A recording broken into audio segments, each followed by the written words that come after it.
Well, here's the final load for my Danish 11.7 caliber rolling block. You can see that I powder coated it and I also lubed it. I am very happy with this load, as you'll see in my video. I went back to using a felt wad and a backer rod filler, and it works amazingly well. The reason I went to powder coating is the last time out, this bullet, which I used in my 71-79 Dutch Beaumont, it was leading the barrel a little bit. So I just went ahead and powder coated all of them as they come out of the mold, and it worked very well. I'm very happy with the load, and I have it dialed in finally. Hello everybody, Navy Vet 76 out at the range with my Danish rolling block in 11.7 by whatever. I know it's longer than 51R.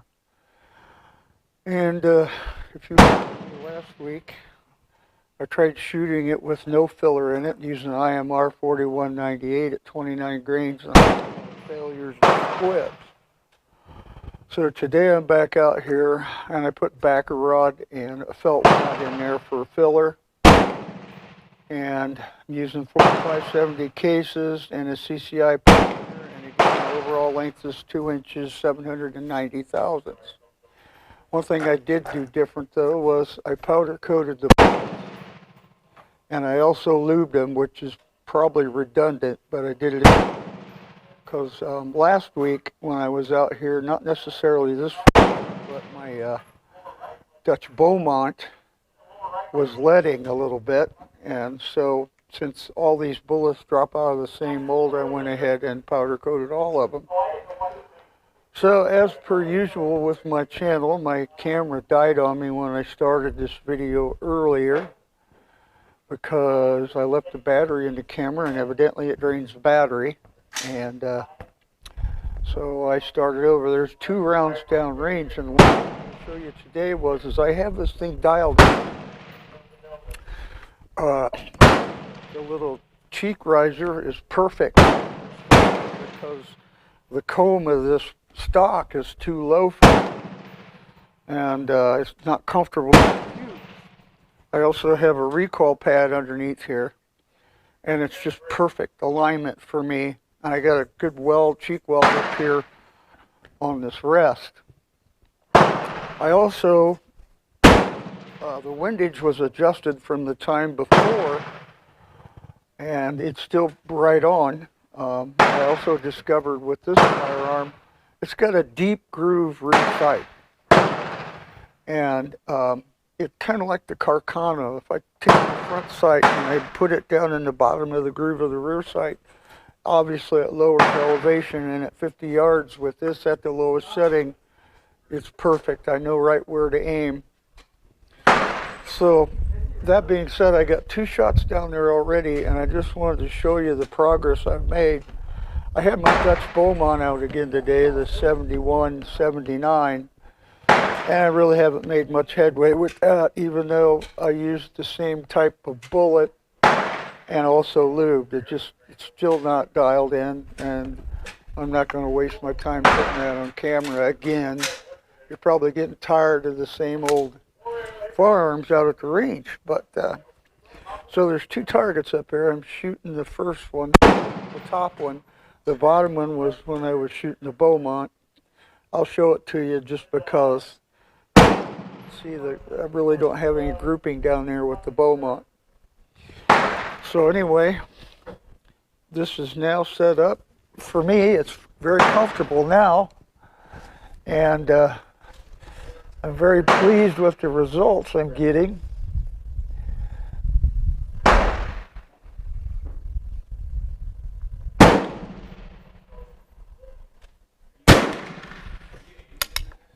And so I thought I'd show you. There's 3 down there now, even though you're only seeing me shoot 1. But again, this is really comfortable now. I don't know where I got this slip-on from. This cheek riser thing. I think Midway, I'm not sure.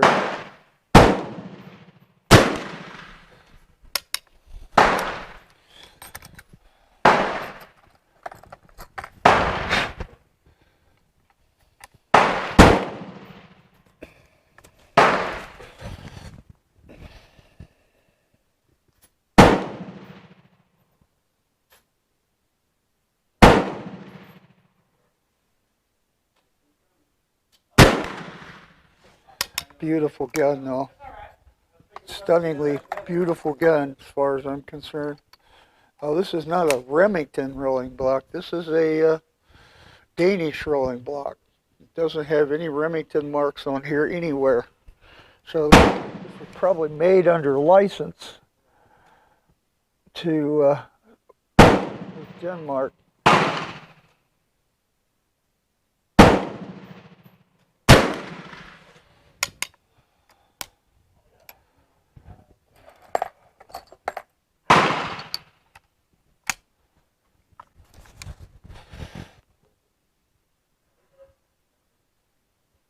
Finally figured out where this shoots.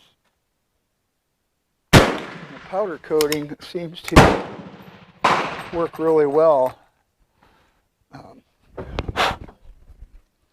I'm not getting any powder residue down in there of any importance or significance, so that's pretty good. I want to take a peek, make sure this is not making a liar out of me. Man, I got a few flyers down there right now. But I'll just keep shooting. Probably because the barrel's warmed up some.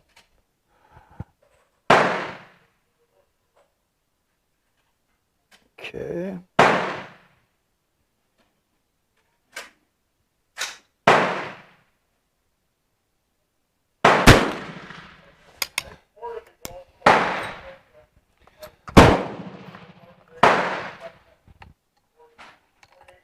I do like my rolling blocks.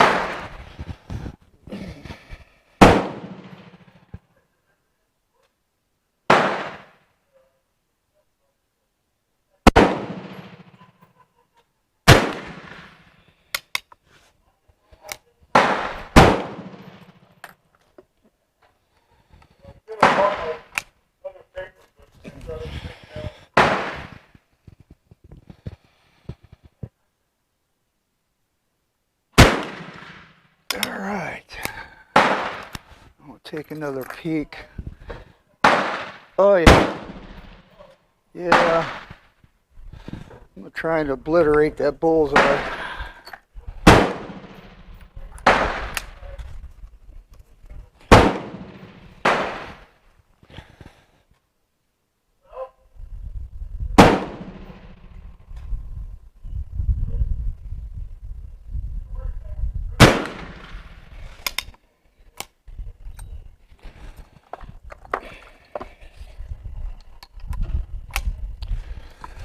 It's fun shooting when everything goes good, except for my stupid camera.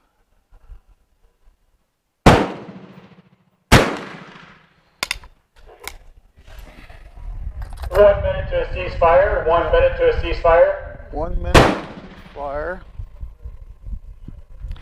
Looks like I got 4 flyers, maybe 5.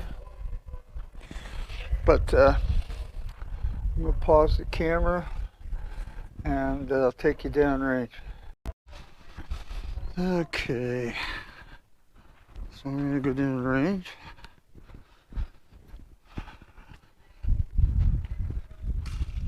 I'm really pleased with the results today.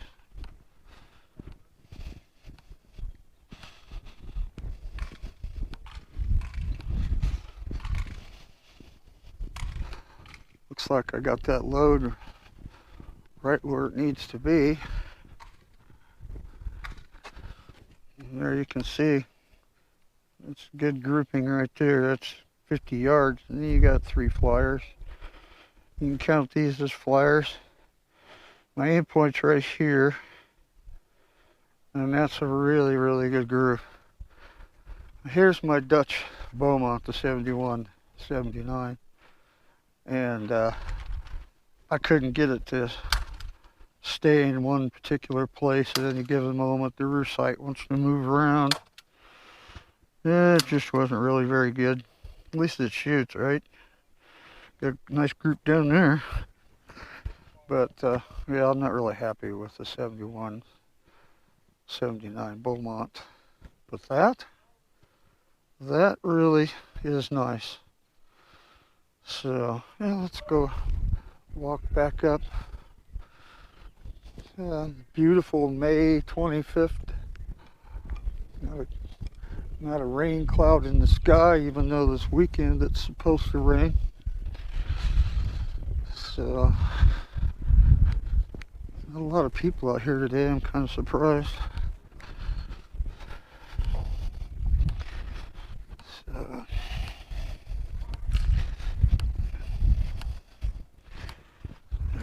get my hearing protection on. So you can see there's my recoil pad in there, and my cheek riser just clips on, and it works perfect for what I'm doing here.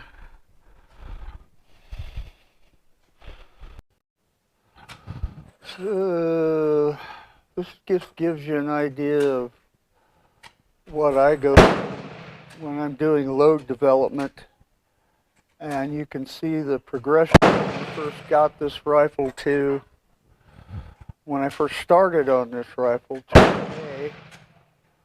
And today is a good day for this rifle, and I thought I'd share that with you. I wasn't going to do any videos today because I didn't want to bore you with the same rifle again, but I've spent some time on this just to try and get it dialed in, and I'm calling that a success today. So I'll see you later. Thanks for watching.